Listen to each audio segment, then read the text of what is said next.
الكريم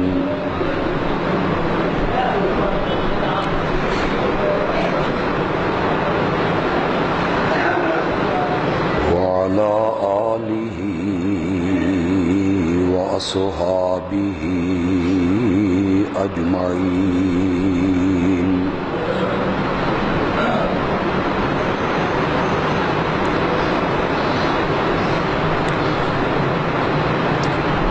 أما بعد فأعوذ بالله من الشيطان الرجيم بسم الله الرحمن الرحيم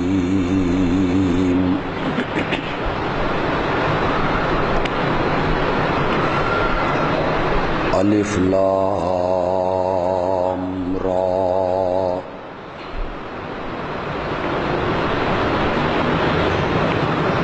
کتاب انزلناه إليك لتخرج الناس من الظلمات إلى النور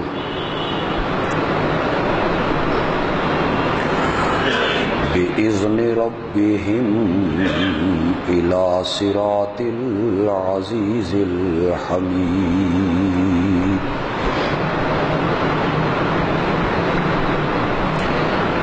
الله الذي له ما في السماوات وما في الأرض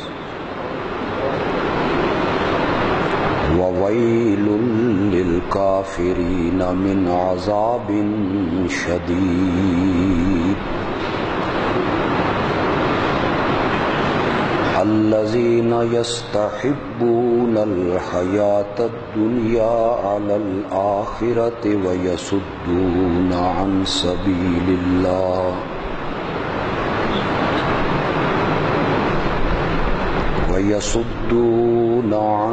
سبيل الله ويبغونها عوجا أولئك في ضلال بعيد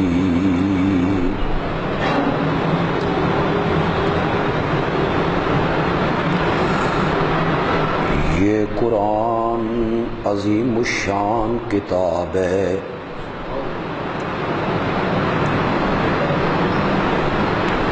جسے ہم نے آپ کی طرف اتارا ہے،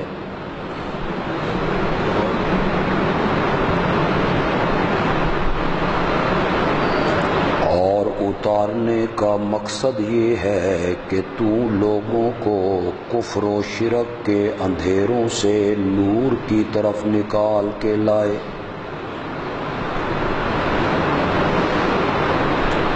اپنے رب کے حکم سے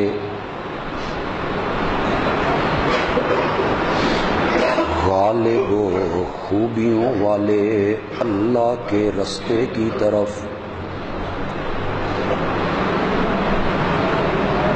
وہ اللہ کے اسی کا ہے جو کچھ آسمانوں میں ہے اور جو کچھ زمین میں،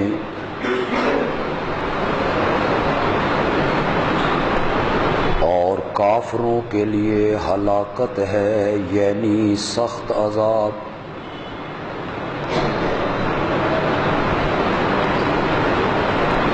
وہ لوگ جو پسند کرتے ہیں دنیا کی زندگی کو آخرت کے بدلے میں، اور اللہ کے راستے سے روکتے ہیں اور اس میں ٹیڑھا پن تلاش کرتے ہیں، یہی لوگ دور کی گمراہی میں ہیں۔ اللہم صلی علی سیدنا و مولانا محمد النبی الأمی وعلی آلہ وأصحابہ وأزواجہ وبارک وسلم ثم صلی علیہ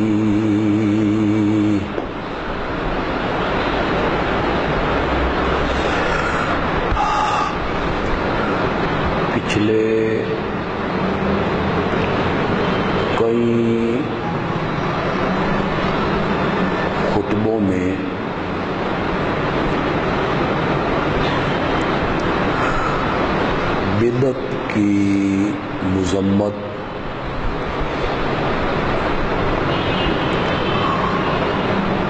اور بدعات کا رد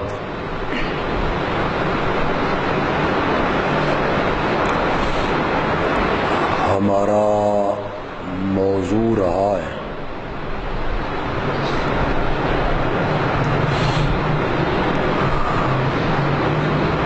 اس موضوع کا کچھ حصہ ابھی باقی ہے،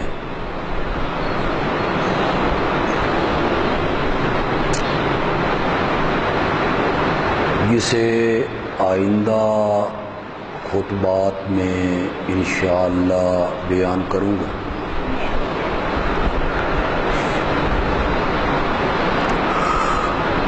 چونکہ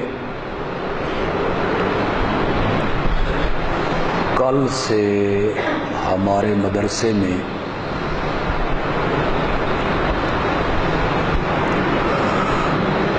دورہ تفسیر القرآن شروع ہو رہا ہے۔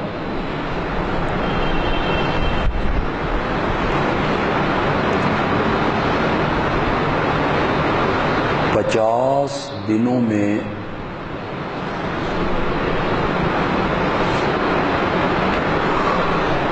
پورے قرآن کا ترجمہ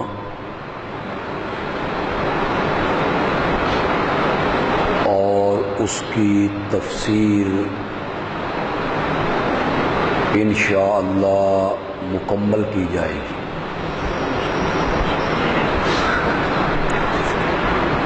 اس مناسبت سے آج کے خطبے میں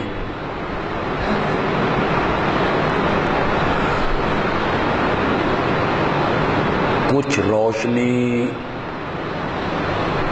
قرآن کی تعلیم اور تعلم کے بارے میں ڈالنا چاہتا ہوں۔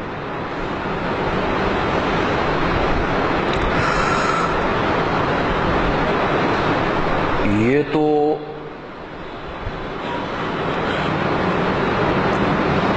ہر مومن کا ایمان ہے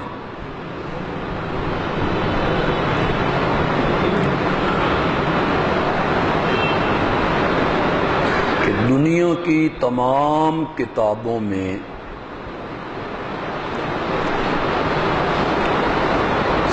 سب سے افضل اور عظیم کتاب قرآن ہے۔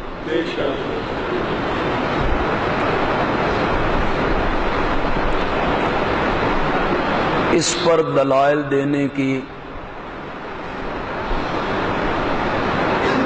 چنداں ضرورت محسوس نہیں کرتا،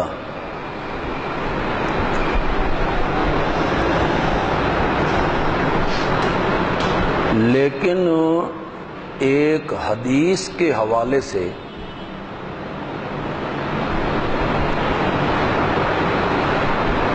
اس کی فضیلت جو باقی کتابوں پہ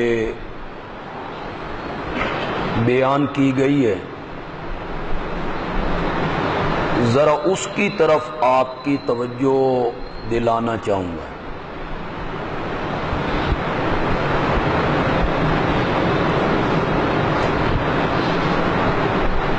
فرمایا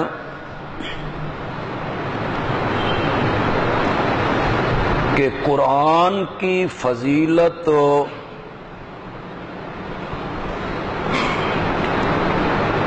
باقی تمام کتابوں پر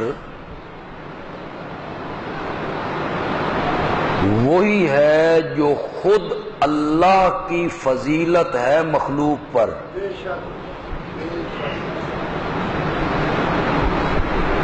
نہیں نا آپ اس کی گہرائی میں گئے۔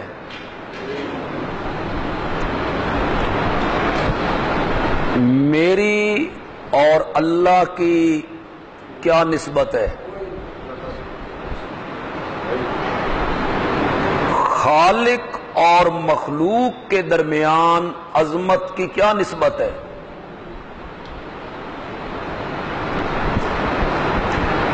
وہ اللہ اکبر ہے، اللہ الکبیر ہے، المتکبر ہے، المتعال ہے،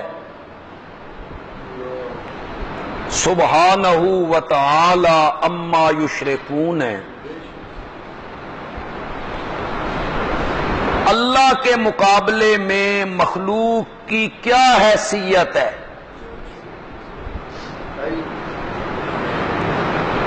فرمایا جس طرح رب کو اپنی پوری مخلوق پر جس قسم کی فضیلت حاصل ہے، قرآن کو دنیا کی تمام کتابوں پر وہی فضیلت حاصل۔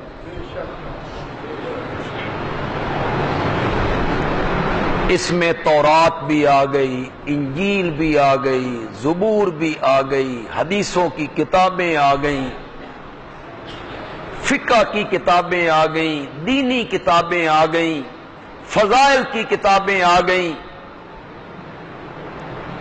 ساری کتابیں اس قرآن کے مقابلے میں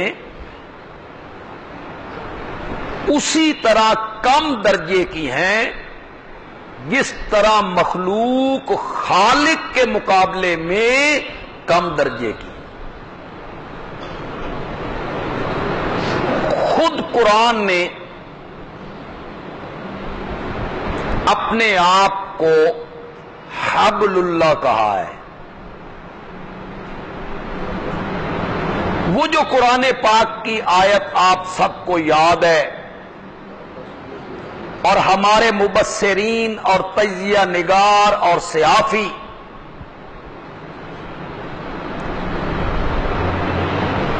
مختلف چینلوں پر بیٹھ کر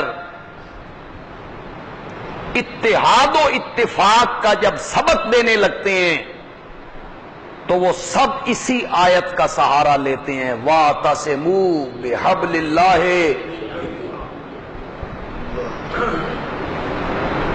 سارے مل کر اللہ کی رسی کو مضبوط پکڑ لو، وَلَا تَفَرَّقُوا، فرقے فرقے نہ بنو، فرقہ واریت کا شکار نہ ہو، وہ متحد ہو جاؤ، متفق ہو جاؤ اور اللہ کی رسی کو مضبوطی سے پکڑو۔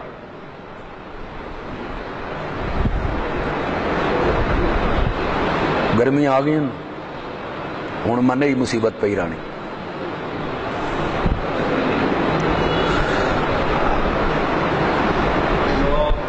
یہ آیت وہاں سے سن سن کے آپ کو یاد ہو گئی ہے، آپ میں سے ہر آدمی اس آیت کو جانتا ہے، پڑھتا ہے، وَاعْتَصِمُوا بِحَبْلِ، اللہ کی رسی کو پکڑ لو مل کر،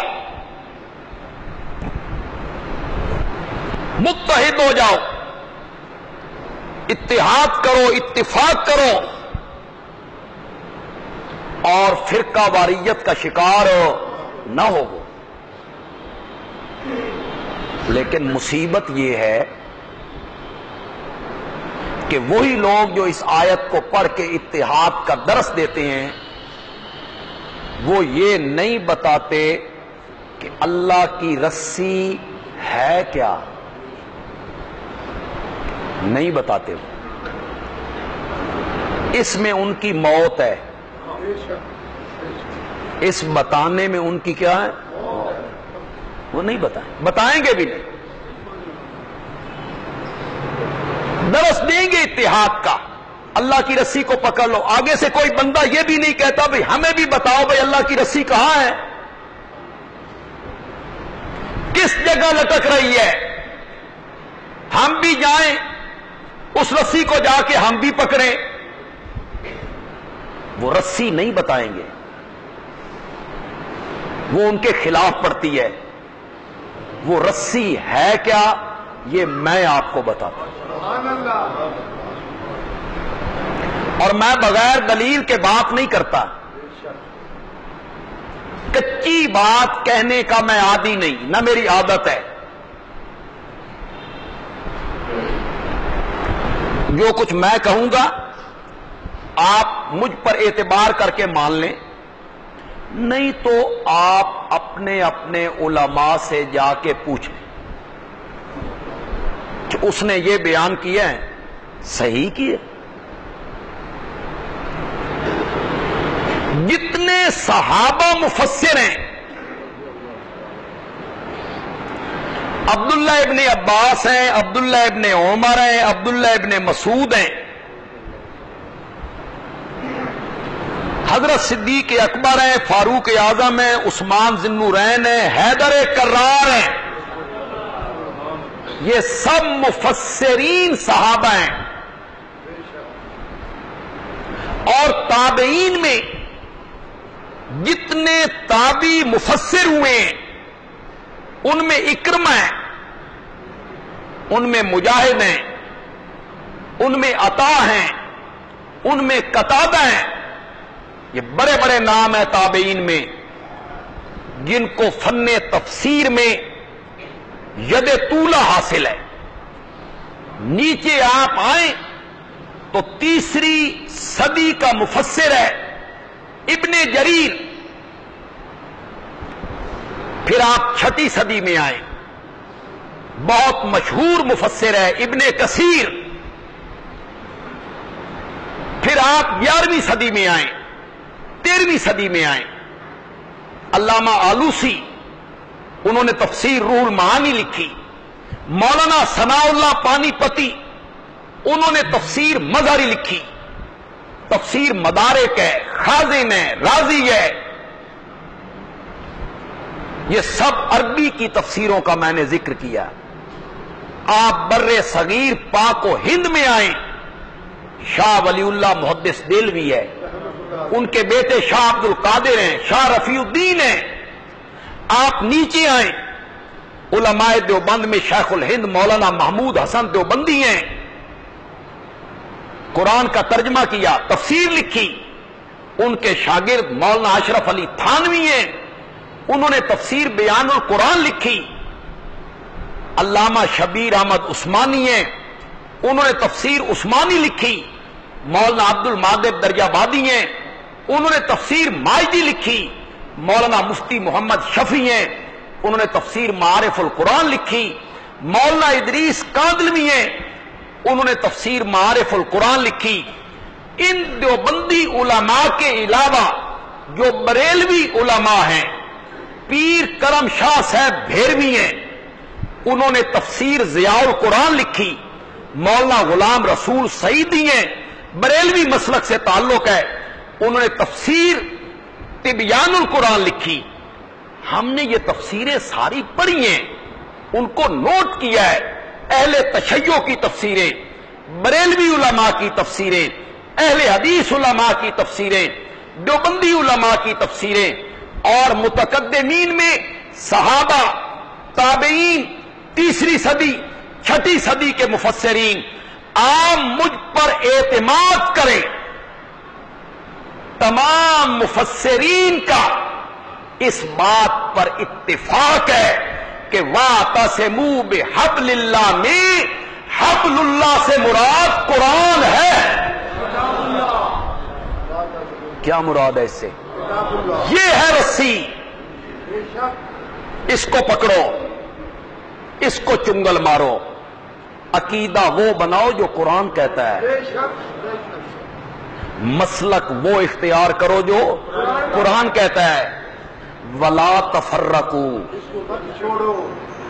قرآن سے ہٹ کے کوئی عقیدہ بناؤ گے تو یہ فرقہ واریت ہوگی، قرآن سے ہٹ کے چلو گے یہ فرقوں میں بٹنا ہوگا۔ وَلَا تَفَرَّقُوا، سارے مل کر قرآن والی رسی کو مضبوطی سے کیا کر لو۔ وہ مبصرین اور تجزیہ نگار اور صحافی جو مختلف ٹی وی چینلوں پہ آ کے اس آیت کو پڑھتے ہیں اور اتحاد کی دعوت دیتے ہیں، میں ان سے کہوں گا کہ آؤ آؤ اس رسی کو پکڑیں، آؤ نا۔ سود کی حرمت کا مسئلہ آتا ہے تو پھر چونکہ چنانچہ اگرچہ مگرچہ کرتے ہو، اس میں شکیں نکالتے ہو اور سود کو حلال قرار دینے کی کوشش کرتے ہو۔ جبکہ قرآن نے واضح طور پہ کہا ہے کہ سود چھوڑ دو. اگر سود نہیں چھوڑتے ہو اللہ اور اللہ کے رسول کے ساتھ جنگ کرنے کے لیے تیار ہو. سودی کاروبار بھی کرتے ہو, سود کے حق میں دلیلیں بھی دیتے ہو, اور پھر واعتصموا بحبل اللہ بھی پڑھتے ہو. شرم نہیں آتی تمہیں؟ یہ قرآن کہتا ہے. اور صحابہ سے کہتا ہے اذا سالتموہن متاعا, او میرے نبی کے یارو, جب تم نے میرے نبی کی بیویوں سے جو تمہاری مائیں لگتی ہیں کوئی چیز مانگنی ہو, کوئی مسئلہ پوچھنا ہو, سامنے آ کے نہیں پوچھنا. یہ حبل اللہ ہے. کیا کہتا ہے قرآن؟ فَاسْأَلُوهُنَّ, ان سے مانگو, مِن وَرَائِ حجاب. یہ حجاب کا ذرا ترجمہ کرو حجاب کا ترجمہ. کیوں نہیں کرتے ہو؟ حجاب کا کیا معنی ہے؟ تم تو کہتے ہو پردہ مولوی کرواتے ہیں, شریعت میں پردے کا حکم ہی کوئی نہیں. ادھر پڑھتے ہو واعتصموا بحبل اللہ, اور پردے کی بات آئے تو پھر کہتے ہو چہرے کا پردہ کوئی نہیں, شریعت نے پردے کا حکم نہیں دیا. تمہیں کس نے اختیار دیا ہے واعتصموا بحبل اللہ پڑھنے کا؟ اگر تم اس پر پختہ ہو تو اس حبل اللہ کو پکڑو اور اس کے احکام پر عمل کرو.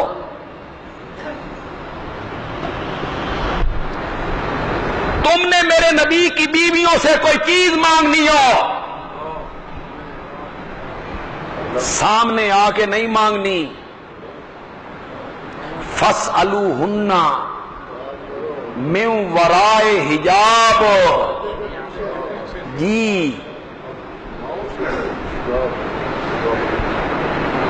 تم نے یہاں حوا کی بیٹی کو بسوں کا کنڈکٹر بنایا, تم نے مخلوط تعلیم جاری کی, پھر تمہیں شرم نہیں آتی یہ پڑھتے ہوئے واعتصموا بحبل اللہ جمیعا, سارے مل کے اللہ کی رسی کو پکڑ لو. پکڑو نا. یہ قرآن عورتوں کو پردے کا حکم دیتا ہے. یہ قرآن مردوں سے کہتا ہے کہ غیر محرم عورتوں کے سامنے آ کر بات نہیں کرنی, اور کہتا بھی ان کو ہے جن کے دل اتنے پاکیزہ ہیں اور جن کے دل اتنے مقدس ہیں اور جن کے دل اتنے ستھرے ہیں کہ رب نے قرآن میں اعلان کیا ہے اولئک هم المؤمنون حقا اولئک هم المتقون اولئک هم الراشدون رضی اللہ عنہم. ان کو کہہ رہا ہے. پھر تم ٹی وی چینلوں پر بیٹھ کر یہ بکواس کرتے ہو پردہ تو دل کا ہوتا ہے, چہرے کا کیا پردہ؟ اس کا مطلب یہ ہوا کہ تیرا دل حضرت بلال کے دل سے زیادہ پاکیزہ ہے, تیرا دل حضرت طلحہ کے دل سے زیادہ پاکیزہ ہے, تیرا دل صحابہ کے دلوں سے زیادہ پاکیزہ ہے. قرآن صحابہ کو حکم دیتا ہے کہ اگر تم نے میرے نبی کی بیویوں سے کوئی چیز مانگنی ہو سامنے آ کے نہیں مانگنی. عورتیں آگے کون ہیں؟